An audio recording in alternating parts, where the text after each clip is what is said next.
And welcome back to the Millionaire Teacher. I wanted to show you a trick that teachers can do if basically that are in the right circumstances to pay far less in taxes per year. If someone's able to do this, then basically if they make around $100,000 a year, they're then going to be paying taxes as if they made $54,000. It really has to do with a 401k and 457. Let me go ahead and show you what I'm talking about. So if you look, this is a pay stub of a teacher right here, and they're getting paid bi-weekly. If you follow down to gross earnings for the year, so this is in December at this point, or maybe it's end of November. At this point, they made $107,000. This is a teacher that has what's called a master's degree plus 40. They're making more based on their income, and they have a little bit of experience. They also might do some additional like overtime, things like driver's ed, or maybe teaching evening classes or summer school. But if you look, it shows tax deferred.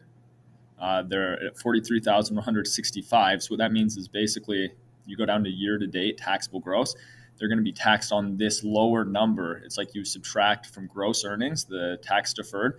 So that is done through a 401k and a 457 contribution. So if you look over to the 457 plan, first off, they contributed $23,000 throughout the year to the 457.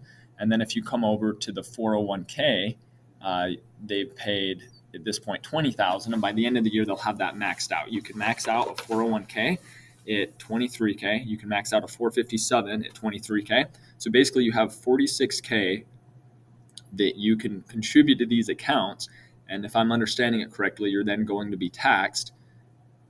Basically, like you subtract the amount that you contributed to those accounts. Those accounts, then you can invest it in the S&P 500, or potentially even you can loan it to yourself for real estate. But by pumping money into those accounts, the 401k and the 457, teachers can pay way less in a year than they would otherwise. And a 457 is available, from my understanding, to government employees. So police officers can use this, firefighters can use this. So the 401k, 457, basically duo, can be extremely powerful in saving on taxes. I hear some of these real estate influencers that talk about 401ks aren't worth it and 401ks are no good. And that's what the masses are doing. Don't listen to these people. A lot of millionaires are able to achieve financial independence through pumping money into a 401k and then wisely investing it in something like the S&P 500, or sometimes, if the rates are good, CDs, very safe, sound investments. So again, 401k, 457. I'm not a financial advisor, but I am a teacher. I do have an MBA. I've studied a little bit about finance, and this is something that I believe anyone can do. But understand, if you're making 100 grand a year, in order to basically max out these accounts, you have to live pretty lean.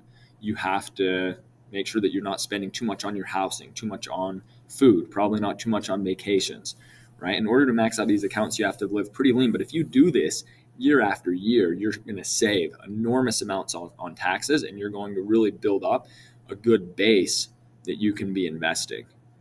So again, that's just advice on how government workers can save money through a 401k, 457. Even if you're a non-government worker, you can do this with a 401k. Again, not a financial advisor, but this is something that I have seen do wonders for me. Thanks for watching. Again, make sure to like and subscribe, share the video. These are ways to save taxes as a teacher, a police officer, fire, like if you work for a fire department, any government worker, but also non-government workers, you can do it with a 401k.